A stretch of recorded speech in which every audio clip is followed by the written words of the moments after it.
Stéphane Liao qui dit: Salut Cédric, Bonjour. l'activité économique se porte mieux en Chine, commerce et business, oui, oui, carrément. D'ailleurs, ils ont fait une publication très récemment sur les chiffres de l'économie avec une croissance qui repartait à 4,9%. C'est juste énorme. Alors, on a une puissance économique en Chine qui se remet en marche. C'est un peu moins que ce qui était prévu par les experts, mais ça reste tout de même surprenant. C'est vraiment énorme l'activité économique. J'ai vu un autre article passer, mais j'ai pas encore eu le temps de le lire vis-à-vis de ça.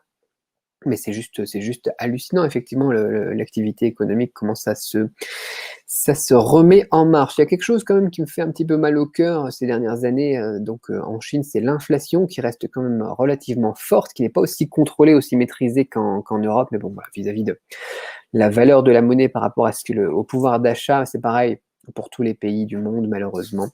L'inflation est assez forte dans tous les pays. Bah bon, voilà, on a d'autres manières de se protéger en investissant dans l'immobilier, dans les métaux précieux, ce genre de choses. Enfin, voilà. Ça sort un petit peu du sujet, les commerces, les business et l'activité économique en général reprend. On peut voir quand même des choses qui évoluent autour de chez nous, par exemple, où tu as des restaurants qui ferment, mais ils sont vite remplacés, par exemple, par des centres de livraison de colis express, tu vois, où tu vois que bah, tout ce qui est commerce en ligne, justement, se développe énormément et prend le dessus vis-à-vis donc de ces commerces physiques, boutiques, restaurants et compagnie.